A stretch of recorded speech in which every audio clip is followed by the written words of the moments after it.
The stage lights burned hotter than God's judgment. Or so James Whittaker felt as he smiled into the camera. Faith can move mountains, he declared, his voice steady, resonant, a beacon to the millions watching Grace on air. But behind his polished suit and perfect smile, a secret clawed at his heart. He loved a man, and that love could destroy everything. James had built an empire on faith. His show, broadcast from a sleek Atlanta studio, reached homes across America, offering hope to the weary and salvation to the lost.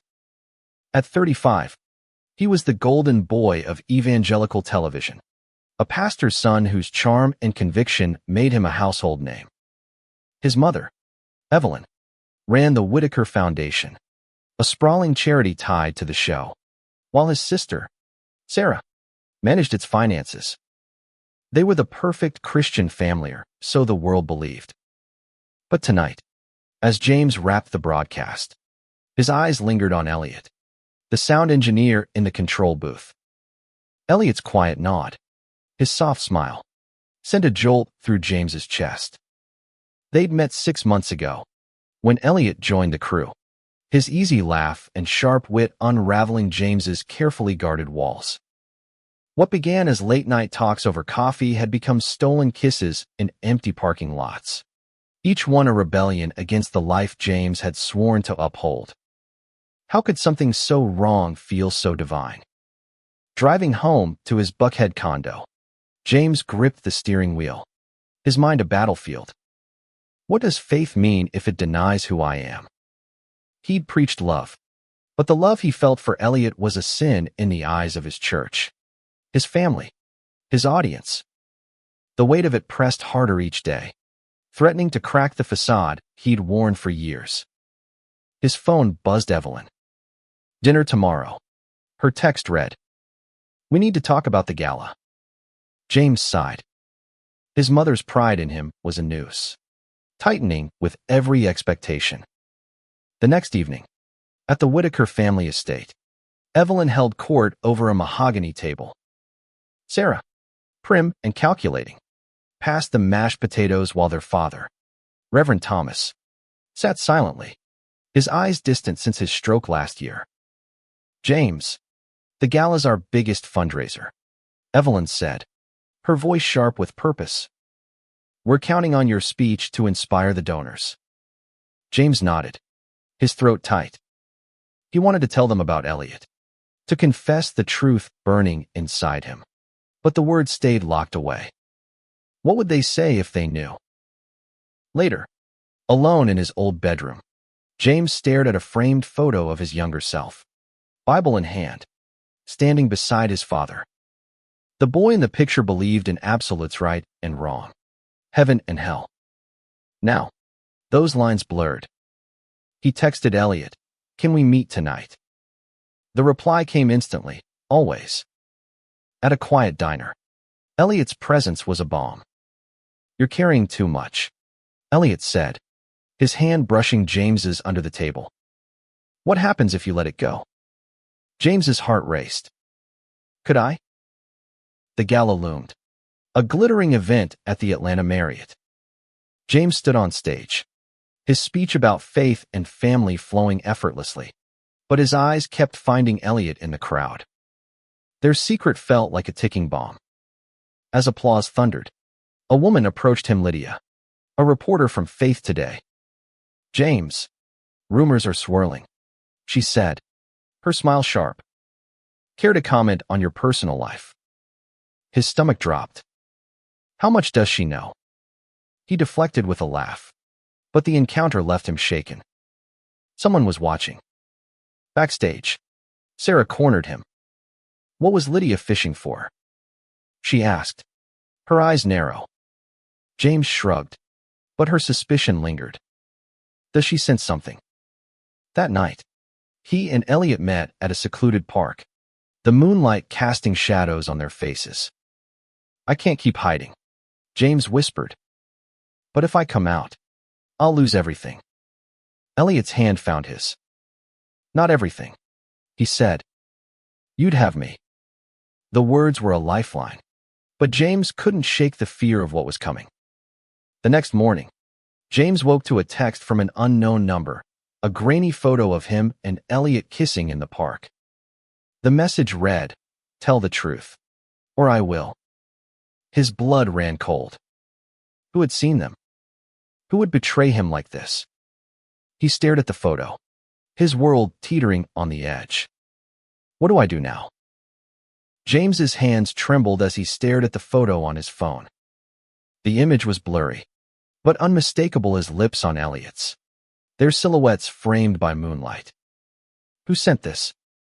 His mind raced through possibilities: a crew member, a rival, a stranger.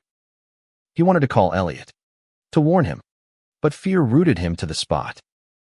The life he'd built Grace on air, his family's legacy, his faith was a house of cards, and this photo was a gust of wind. He drove to the studio, the Atlanta skyline a blur through his windshield. The threat hung over him like a storm cloud. Tell the truth, or I will.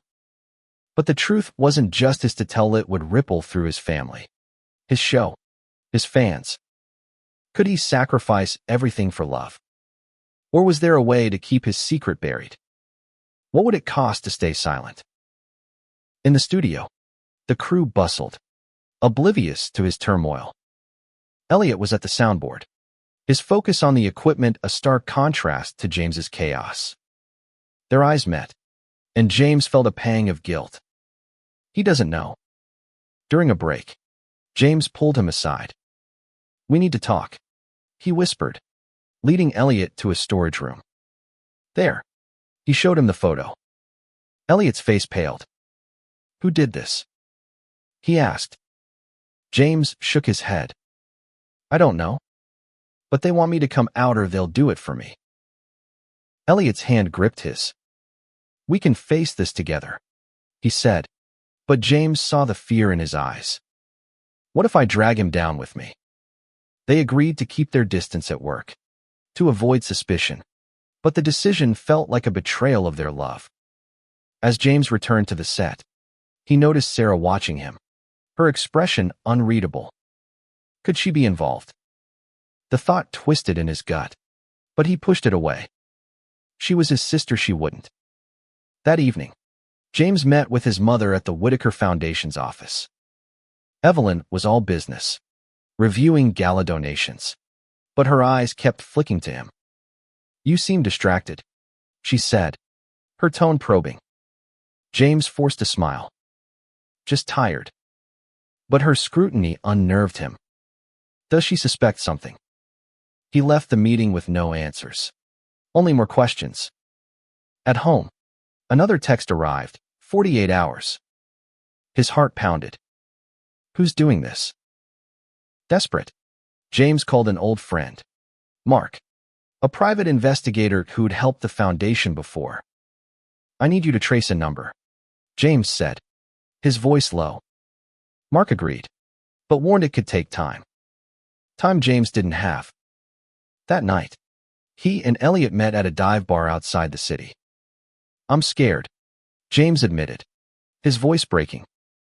Elliot's arms wrapped around him, a fleeting comfort. "Whatever happens," Elliot said, "we're in this together." But James couldn't shake the feeling that he was leading them both to ruin. The next day, Lydia, the reporter, cornered him again at a charity event.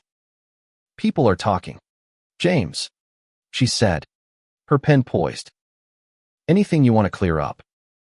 Her smile was predatory, and James's pulse raced. Is she the one? He deflected again, but her questions lingered like a noose.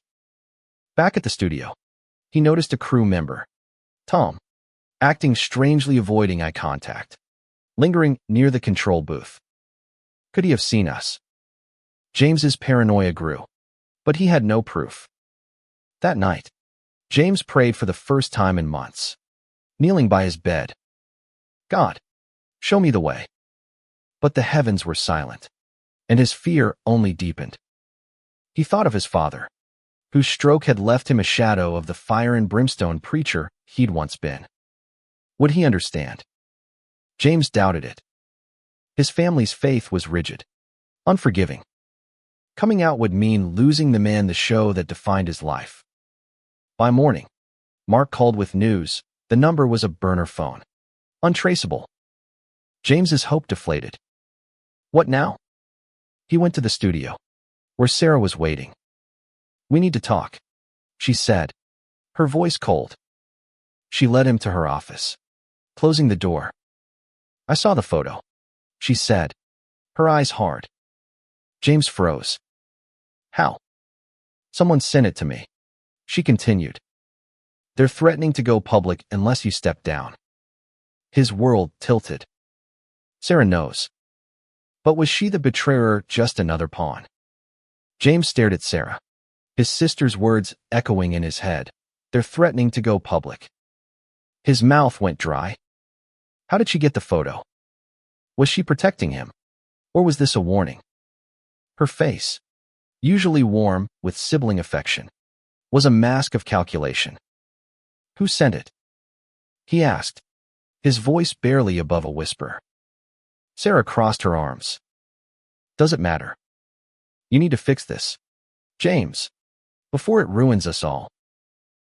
The studio's hum faded as James's world narrowed to this moment. Fix this?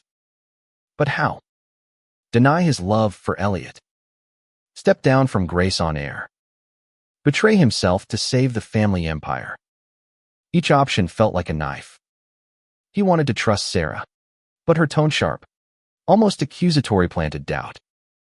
What does she gain if I fall? The Whitaker Foundation's finances were her domain. Had she seen a chance to seize more control? He left her office, his mind a storm. Outside, Atlanta's spring air felt suffocating. He texted Elliot, "Sarah knows. Meet me tonight." At a quiet coffee shop.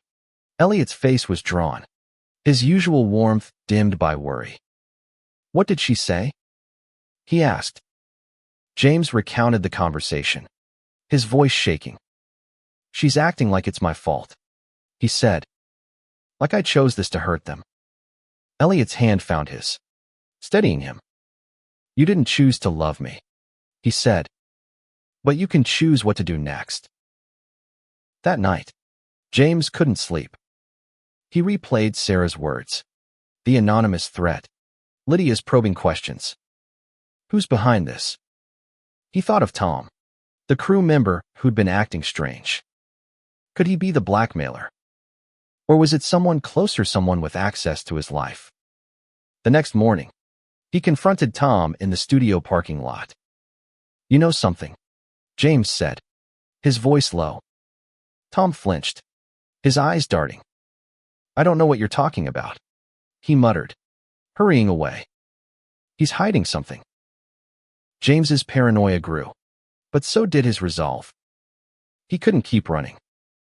At the next broadcast, he poured his heart into his sermon, speaking of love as a divine gift, not a sin. The audience applauded, but he saw Sarah in the wings, her expression unreadable. Afterward, she pulled him aside. "That was reckless," she hissed. "You're drawing attention. Is she protecting me or controlling me?" James couldn't tell. Desperate for answers, he met Mark again. The investigator had little to offer, no new leads on the burner phone. But he suggested checking the studio's security footage. Someone had to be close to get that photo, Mark said. James agreed, his stomach churning. Back at the studio, he accessed the footage from the night of the park meeting. His heart stopped as he saw a familiar figure near the park's entrance, Evelyn, his mother, holding a phone. No, it can't be. He confronted her that evening at the family estate. "Did you take the photo?" he asked, his voice breaking. Evelyn's face hardened. "I was protecting you," she said. "You're throwing away everything we've built for this." Her words cut deeper than he'd expected. My own mother. She'd followed him, photographed him, all to preserve the Whitaker legacy. "You have to choose, James," she said. "Your family or him." Torn, James drove to Elliot's apartment. "My mother's the one," he said, tears falling. Elliot held him, but the comfort felt fragile. "You don't have to choose," Elliot said.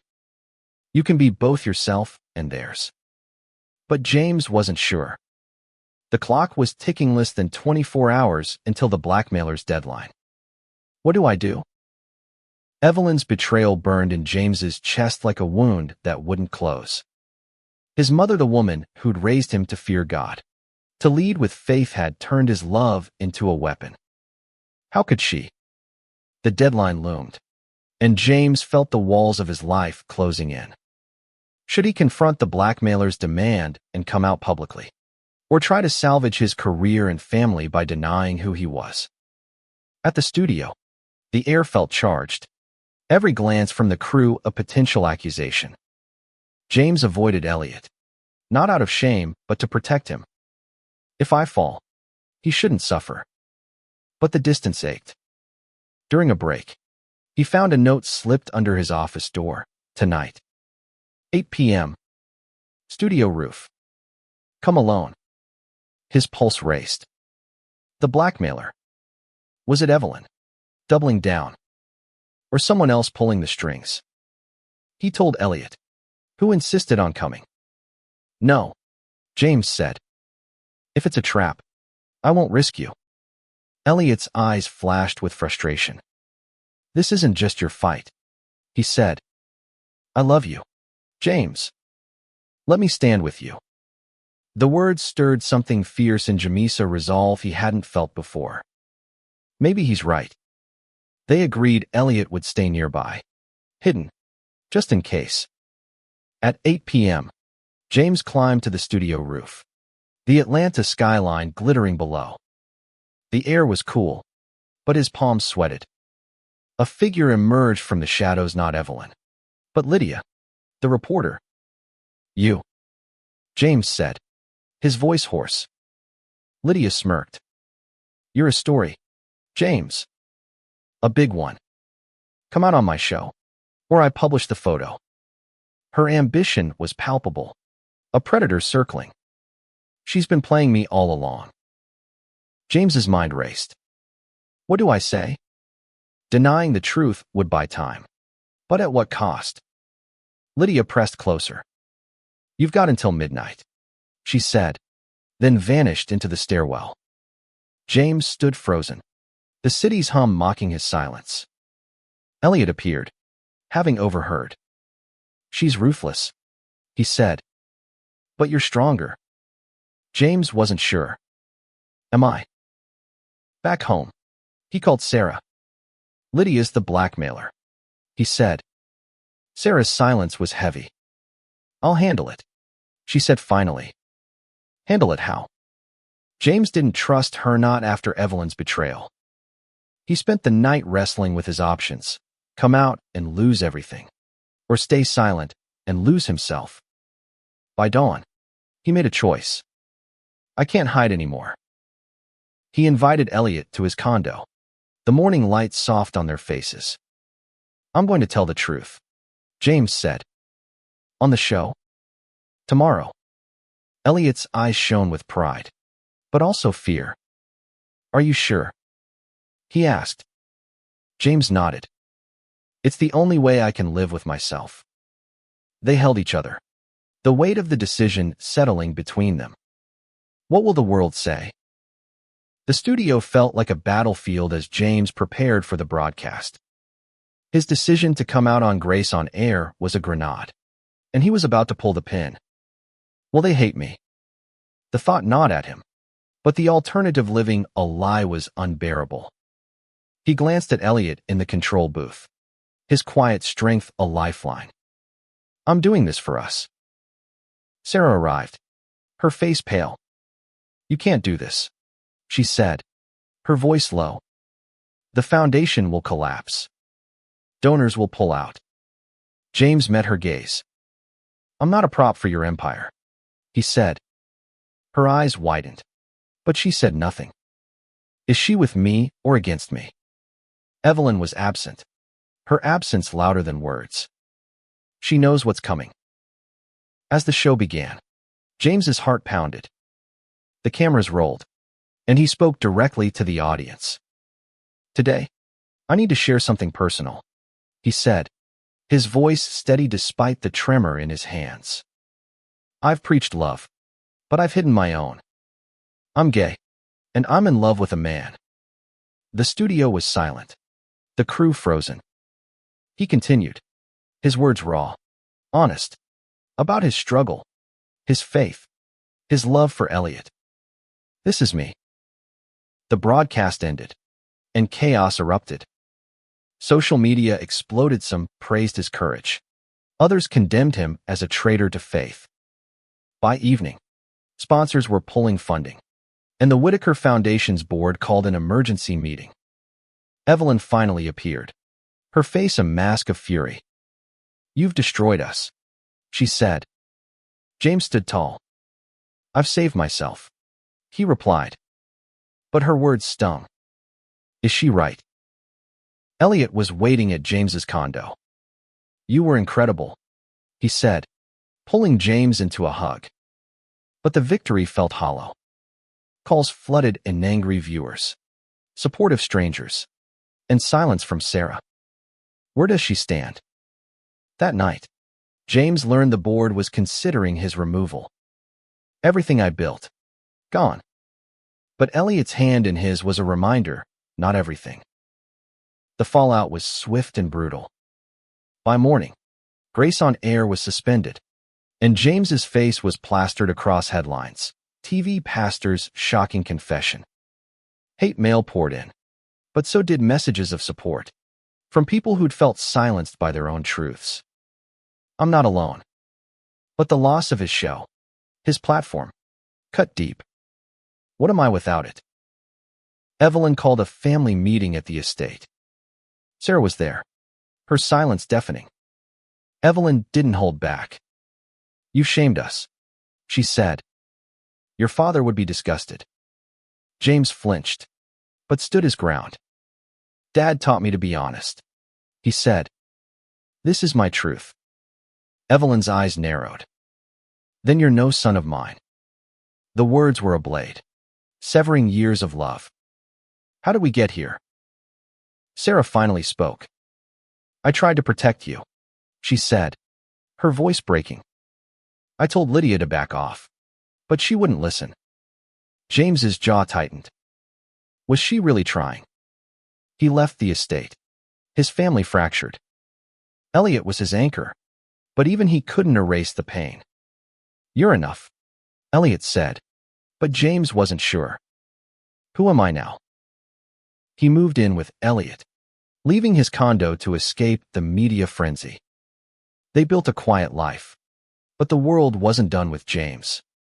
Lydia published a scathing article, twisting his story into a scandal. She won't stop. James considered legal action, but Mark advised against it. "Focus on rebuilding," he said. "Rebuild how?"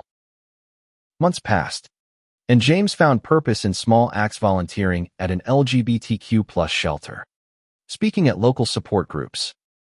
His faith, once rigid, softened, embracing a God who loved him as he was. This is what grace means. Elliot stood by him, their love growing stronger in the ashes of James's old life. But the betrayal lingered. "Can I forgive them?" Sarah reached out, asking to meet. At a quiet park, she apologized.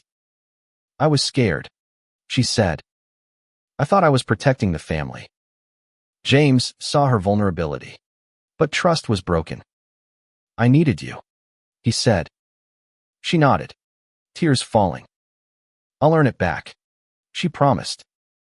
Can she? Evelyn remained distant, her silence a wall. James wrote her a letter, pouring out his heart, but got no reply.